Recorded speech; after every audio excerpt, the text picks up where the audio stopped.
They say paradise never lasts forever, but in the mountains of New York, there was once a place where summer seemed eternal, a place of music, laughter, and joy, now swallowed by silence.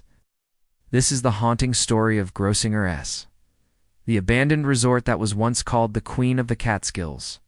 In the early 20th century, the Catskill Mountains became a retreat for thousands of families, many of them escaping the crowded, sweltering streets of New York City. Among the most famous destinations was Grosinger's, founded in 1919 by Jenny Grosinger and her family. It began humbly, a working farm with a handful of guest rooms.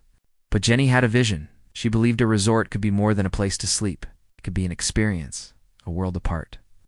By the 1950s, Grosinger's had grown into a sprawling 1,200-acre paradise.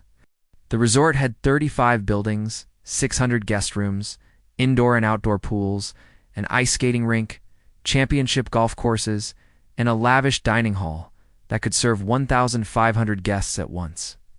Celebrities arrived in droves, from Elizabeth Taylor to Jackie Robinson.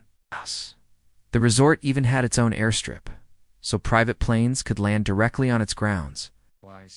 It was a place where life felt cinematic. Mornings began with tennis or a swim in a heated pool. Afternoons were filled with live entertainment. And evenings brought elegant dinners and big band dancing under chandeliers. For decades, Grosinger S. was a symbol of the Borscht Belt, a collection of Catskills resorts that offered Jewish families an escape from discrimination at other vacation spots. Here, they were not only welcomed, but celebrated. It was a community built on laughter, tradition, and the belief that everyone deserved a piece of the good life. But time has a way of changing even the brightest landscapes. By the late 1970s, cheap airfare made Florida and the Caribbean more accessible. The younger generation was drawn to new destinations, and the grandeur of the Catskills began to fade.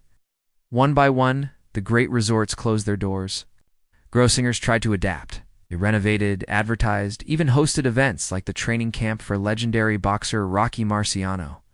But the tides of tourism had shifted too far. At 1986, after nearly 70 years of operation, Grosinger's closed. What was once a bustling paradise became a ghostly ruin. Nature crept in through broken windows. Ivy climbed over faded walls. The grand indoor pool, once filled with clear blue water, now sat empty, its tiles cracked and peeling. The dining hall where thousands once gathered for feasts stood silent, tables long gone, the floor littered with debris.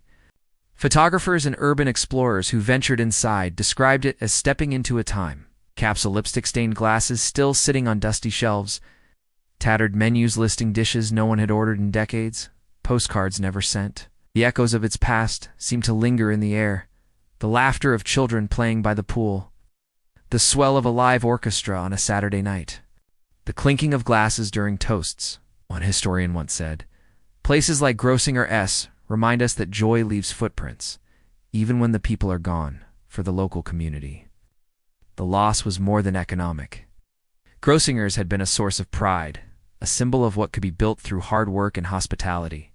Generations had celebrated weddings, anniversaries, and family reunions here. Its absence left a hole, not just in the landscape, but in the heart of the Catskills. In 2018, much of the resort was demolished.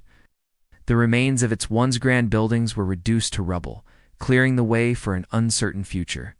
But even in its absence, Grosinger still lives on. In photographs, stories, in the memories of those who walked its halls.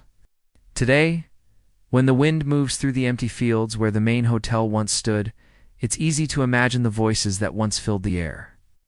To remember that this was a place where life felt lighter, where troubles seemed to vanish at the gates. Grosinger's story is a reminder of how quickly paradise can fade, and how beauty, once lost, can live forever in memory. Because while the buildings are gone, the feeling remains, and that is something time can never demolish.